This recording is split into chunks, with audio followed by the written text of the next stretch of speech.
So hi guys, last video நீங்க எல்லாரும் பார்த்திருப்பீங்க and இந்த மாதிரி ஒரு 3 கிலோ resin mix பண்ணும்போது இந்த மாதிரி ஃபுல்லா பொங்கி போச்சு.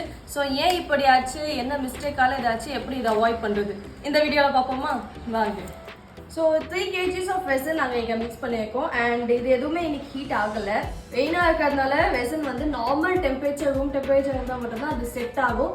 கொஞ்சம் டெம்பரேச்சர் சேஞ்ச் ஆயிடுச்சு, ரொம்ப கோல்ட் ஆயிடுச்சு, இல்லை ரொம்ப சூடாயிடுச்சுன்னா ரெசினோட அந்த டெக்ஸ்சர் வந்து எஃபெக்ட் ஆகும். சம்டைம்ஸ் வந்து ஸ்டிக்கி ஆகிடும், இல்லைனா சம்டைம்ஸ் வந்து செட்டே ஆகாமல் போயிடும். ஸோ இதை எப்படி ஃபிக்ஸ் பண்ணுறதுன்னு பார்ப்போமா.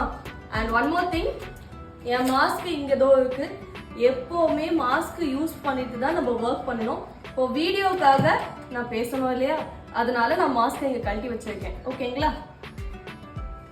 ஸோ இந்த மாதிரி ஹீட் கன் எடுத்துக்கோங்க. இந்த மாதிரி ஹீட் ஒரு 5 மினிட்ஸ் நீங்கள் ஆட் பண்ணிட்டீங்கன்னா ரெசின் வந்துட்டு நார்மல் ரூம் டெம்பரேச்சருக்கு வந்துடும். நல்லா கொஞ்சம் ஹீட் ஆகிடும். சம்மர் சீசன்ல இந்த மாதிரி நீங்க பண்ண வேண்டாம். ஆனா வின்டர் சீசன்ல ரெசின் வந்து செட் ஆகாது. இந்த மாதிரி இஷ்யூஸ் நிறைய ரெசின் ஆர்டிஸ்ட் வந்து ஃபேஸ் பண்றாங்க. ஸோ நீங்க இந்த மாதிரி ஹீட் கன் கொஞ்சோண்டு யூஸ் பண்ணிட்டு நல்லா மிக்ஸ் பண்ணிடலாம். இப்போ ஹீட் ஆனதுனால ரெசின் கொஞ்சம் சூடாக ஸ்டார்ட் பண்ணிருக்கோம். உடனே என்ன பண்ணுங்க, பக்கெட்ல வைக்காதீங்க. பக்கெட்ல வைக்கும் போது லார்ஜ் குவான்டிட்டியா ஒன்னா இருக்கும் போது ரெசின் வந்து ரியாக்ட் ஆக சான்சஸ் இருக்கு. ஸோ உடனே என்ன பண்ணுங்க, சின்ன சின்ன மக்ல நீங்க மிக்ஸ் பண்ணிட்டீங்கன்னா அந்தந்த ஆர்டர்ஸ்க்கு நீங்க எதெல்லாம் வேணுமோ நீங்க யூஸ் பண்ணிக்கலாம். I hope this video is very useful for you. So thank you, bye by.